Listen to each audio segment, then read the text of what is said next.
জানিয়ে দিব হাতে থাকা সর্বশেষ আপডেট বাংলা সংবাদ। প্রথমেই সংবাদ শিরোনাম। বৈষম্য বিরোধী আন্দোলনের নেতারা অধৈর্য হয়ে কিছু বক্তব্য দিচ্ছেন বলেছেন প্রিন্স। এরপর জানিয়ে দিব স্থায়ী কমিটির বৈঠক, সরকারের কাছে স্থানীয় সংস্কার প্রস্তাব পেশ করবে বিএনপি। এদিকে আওয়ামী লীগ যা করেছে বিএনপি তা করবে না বলেছেন মোনায়েম মুন্না। আরো জানিয়ে দিব আলী ইমাম মজুমদাররা গণতন্ত্রের বিপক্ষে অবস্থান নিয়েছেন বলেছেন রিজভী।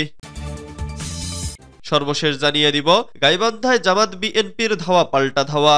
এতক্ষণ শুনছিলেন সংবাদ শিরোনাম, এবারে বিস্তারিত।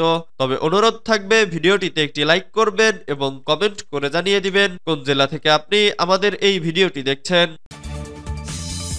বৈষম্য বিরোধী আন্দোলনের নেতারা অধৈর্য হয়ে কিছু বক্তব্য দিচ্ছেন বলেছেন প্রিন্স। তারেক রহমানের নতুন চিন্তাধারা দেশবাসীকে আলোড়িত করছে একথা উল্লেখ করে বিএনপির যুগ্ম মহাসচিব সৈয়দ ইমরান সালেহ প্রিন্স বলেছেন, শহীদ প্রেসিডেন্ট জিয়াউর রহমান রাষ্ট্র ও রাজনীতির পরিবর্তনের যে ঝান্ডা উড়িয়েছিলেন বেগম খালেদা জিয়া ও তারেক রহমান তা বহন করে ভিশন 2030 ও রাষ্ট্রকাঠামো মেরামতের রূপরেখা 31 দফা দিয়েছেন। তিনি বলেন, ছাত্র বিপ্লবের আকাঙ্ক্ষা ধারণ করে 31 দফা বাস্তবায়ন করে তারেক রহমান নতুন বাংলাদেশ ও ইতিবাচক গণরাজনীতি উপহার দিতে চান। শহীদ জিয়ার উন্নয়ন ও উৎপাদনের রাজনীতির ধারায় তারেক রহমানের ইতিবাচক গণরাজনীতি বৈষম্যহীন মানবিক ও গণতান্ত্রিক প্রজাতন্ত্র প্রতিষ্ঠা করবে ইনশাআল্লাহ। বুধবার বিকেলে কেন্দ্রীয় কৃষক দল ঘোষিত 3 মাস ব্যাপী কৃষক সমাবেশের অংশ হিসেবে কৃষক সমাবেশ ও সাম্প্রতিক বন্যায় ক্ষতিগ্রস্ত কৃষকদের মাঝে ধানের বীজ বিতরণ অনুষ্ঠানে প্রধান অতিথির বক্তব্যে এসব কথা বলেন। হালুয়াঘাট উপজেলা কৃষক দলের সিনিয়র সহসভাপতি আবুল কাশেমের সভাপতিত্বে অনুষ্ঠিত কৃষক সমাবেশে অন্যান্যদের মধ্যে ময়মনসিংহ উত্তর জেলা বিএনপির সদস্য আসলাম মিয়া বাবুল, আবু হাসনাত বদরুল কবির, বিএনপি নেতা আব্দুল হাই, কাজী ফরিদ আহমেদ বাবুল সহ আরো অনেকে উপস্থিত ছিলেন। স্থায়ী কমিটির বৈঠক, সরকারের কাছে দলীয় সংস্কার প্রস্তাব পেশ করবে বিএনপি। দেশে একটি অবাধ, সুষ্ঠু ও নিরপেক্ষ নির্বাচন অনুষ্ঠানে অন্তর্বর্তী সরকারের পক্ষ থেকে নির্বাচন কমিশন সহ বিভিন্ন বিষয়ে সংস্কারের যে প্রস্তাব চাওয়া হয়েছে তাতে সাড়া দেবে বিএনপি। মঙ্গলবার 19 নভেম্বর রাতে অনুষ্ঠিত দলটির স্থায়ী কমিটির বৈঠকে এ বিষয়টি গুরুত্ব দিয়ে আলোচনা হয়। বৈঠকে সিদ্ধান্ত হয় বিএনপি কয়েকটি বিষয়ে তাদের সংস্কার প্রস্তাব সরকারের কাছে পেশ করবে। বৈঠক সূত্রে এ তথ্য জানা গেছে। বৈঠক বিএনপির ভারপ্রাপ্ত চেয়ারম্যান তারেক রহমান লন্ডন থেকে ভার্চুয়ালি সভাপতিত্ব করেন। অন্তর্বর্তী সরকারের রাষ্ট্র সংস্কারের উদ্যোগের মধ্যে বিএনপিও এ বিষয়ে তাদের ভাবনা জনগণের কাছে তুলে ধরতে চায়। এজন্য দলটি তাদের ঘোষিত 31 দফা নিয়ে তৃণমূলে যাওয়ার পরিকল্পনা চূড়ান্ত করেছে।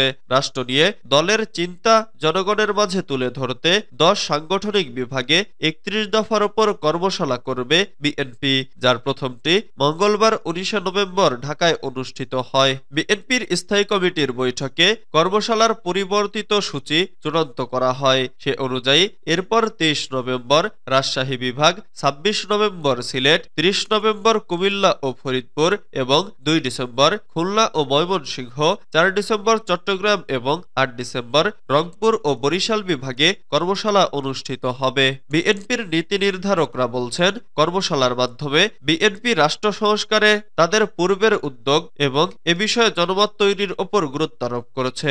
দলের নেতারা মনে করছেন, রাষ্ট্র সংস্কারের ধারণা প্রথমে বিএনপি জনসম্মুখে এনেছিল, কিন্তু রাজনৈতিক নানা ঘটনা প্রবাহের কারণে সেই উদ্যোগের বিষয়টি অনেকে ভুলে গেছেন। তাই 31 দফাকে এখন সারা দেশে ব্যাপক পরিসরে তুলে ধরবে দলটি। বৈঠকে নির্বাচন কমিশন সংস্কারের ওপর গুরুত্ব দিয়ে আলোচনা হয়। দলের নেতারা অভিমত দেন, শুধু নির্বাচন কমিশন সংস্কারের মাধ্যমে একটি সুষ্ঠু ও অবাধ নির্বাচনের পরিবেশ তৈরি করা যেতে পারে। এ বিষয়ের ওপর জোর দিয়ে দলটি তাদের সংস্কার প্রস্তাব পেশ করবে। নির্বাচন কমিশনে নিবন্ধিত বিএনপি সহ 22টি রাজনৈতিক দল ও জোটের কাছে চলতি মাসের দ্বিতীয় সপ্তাহে প্রস্তাব চেয়েছে নির্বাচন ব্যবস্থা সংস্কার বিষয়ক কমিশন। আগামী 25 নভেম্বরের মধ্যে মতামত জানানোর অনুরোধ জানিয়েছে কমিশন। আওয়ামী লীগ যা করেছে বিএনপি তা করবে না, বলেছেন মুনায়েম মুন্না। ক্ষমতাচ্যুত আওয়ামী লীগ সরকার গত ১৬ বছর দেশে যা করেছে, বিএনপি আগামীতে জনগণের ভোটে রাষ্ট্রীয় ক্ষমতায় গেলে তা করবে না বলে জানিয়েছেন দলটির প্রধান অঙ্গ সংগঠন জাতীয়তাবাদী যুব দলের সভাপতি আব্দুল মোনায়েম মুন্না। তিনি নেতাকর্মীদের প্রতি হুঁশিয়ারি দিয়ে বলেন, দলের নির্দেশনা অমান্য করলে তার বিরুদ্ধে কঠোর সাংগঠনিক ব্যবস্থা গ্রহণ করা হবে। বুধবার ২০ নভেম্বর রাজবাড়ীতে জেলা যুবদল, স্বেচ্ছাসেবক দল ও ছাত্রদলের যৌথ কর্মী সভায় মুন্না এসব কথা বলেন। আমরাই গড়ব আগামীর স্বপ্নের বাংলাদেশ স্লোগান সামনে রেখে সাম্য ও মানবিক সমাজ বিনির্মাণে সংগঠন তিনটির দিক নির্দেশনামূলক এই যৌথ কর্মী সভা অনুষ্ঠিত হয়। মোনায়েম মুন্না বলেন, গত ১৬ বছরের শাসনামলে আওয়ামী লীগের অবৈধ কর্মকাণ্ড দেশের জনগণ ভালোভাবে নেয়নি। তাই আওয়ামী লীগ যা করেছে বিএনপি সেটা করবে না। মানুষের ওপর কোনো প্রকার অন্যায় জুলুম করা যাবে না। ইতোমধ্যেই দলীয় শৃঙ্খলা ভঙ্গকারী ১,০০০-এরও বেশি নেতাকর্মীর বিরুদ্ধে শাস্তিমূলক ব্যবস্থা নেওয়া হয়েছে। সুতরাং মানুষ পছন্দ করে না এমন কোনো কাজ করা যাবে না। আলী ইমাম মজুমদার গণতন্ত্রের বিপক্ষে অবস্থান নিয়েছেন, বলেছেন রিজভী।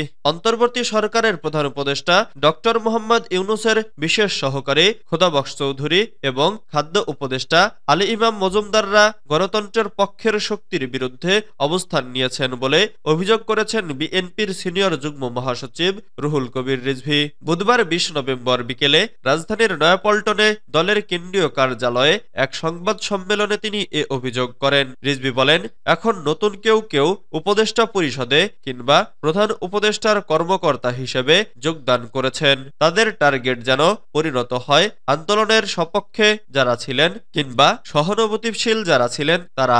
এই যে গণতান্ত্রিক আন্দোলনের স্পিরিট, এই যে চেতনা, খোদাবক্স সাহেবরা এটা কি ধারণ করেন? ওটা তো তারা ধারণ করেন না। তারা বড় বড় কথা বলেন, দেখাতে চান যে তারা অত্যন্ত নিরপেক্ষ। খোদাবক্স সাহেব, আপনি তো বিএনপির সময় আইজি ছিলেন, আপনি কি করতে পেরেছিলেন? আপনার কারণেই তো 111 এসেছিল, অগণতান্ত্রিক শক্তি এসেছিল। উপদেষ্টা পরিষদ হওয়ার পরে আলী ইমাম মজুমদার সাহেব প্রশাসনিক পুনর্বিন্যাস করার জন্য ঠিক বেছে বেছে আওয়ামী ফ্যাসিবাদের পক্ষে যারা প্রশাসনিক লোক ছিল তাদেরকে ডিসি নিয়োগ দিলেন। গাইবান্ধায় জামাত বিএনপির ধাওয়া পাল্টা ধাওয়া। গাইবান্ধার পলাশবাড়ী উপজেলায় জামাত ও বিএনপি নেতাকর্মীদের মধ্যে ১.৫ ঘণ্টাব্যাপী ধাওয়া পাল্টা ধাওয়া, ইটপাটকেল নিক্ষেপ এবং ভাঙচুরের ঘটনা ঘটেছে। সংঘর্ষের ফলে উভয় পক্ষের বেশ কয়েকজন নেতাকর্মী আহত হয়েছেন এবং কয়েকটি মোটরসাইকেল ভাঙচুর করা হয়েছে। বুধবার ২০ নভেম্বর সন্ধ্যা ৭টা থেকে রাত ৮:৩০ পর্যন্ত পলাশবাড়ী উপজেলা শহরের চারমাথা মোড় এবং উপজেলা পরিষদ গেট সংলগ্ন এলাকায় এ ঘটনা ঘটে। পুলিশ ও স্থানীয়রা জানিয়েছেন, মাদারীপুর ইউনিয়ন পরিষদের ভারপ্রাপ্ত চেয়ারম্যান রাহিদুল ইসলাম বাবুর বিরুদ্ধে অনিয়মের অভিযোগে পরিষদের ইউপি সদস্যরা গত সোমবার ১৮ নভেম্বর তার অপসারণ চেয়ে উপজেলা নির্বাহী কর্মকর্তার কাছে অনাস্থা প্রস্তাব জমা দেন। এ ঘটনায় বিএনপি নেতারা ইউপি সদস্যদের পক্ষে এবং জামাত নেতারা ভারপ্রাপ্ত চেয়ারম্যানের পক্ষে অবস্থান নেন। বুধবার বিকেলে পলাশবাড়ী উপজেলা পরিষদ এলাকায় এই বিষয়ে জামাত ও বিএনপি নেতাদের মধ্যে বাকবিতণ্ডা শুরু হয়। সন্ধ্যার দিকে বিষয়টি উত্তেজনায় রূপ নেয়। উভয় পক্ষ লাঠিসোঁটা এবং দেশীয় অস্ত্র নিয়ে ঢাকা-রংপুর মহাসড়কে সংঘর্ষে জড়িয়ে পড়ে।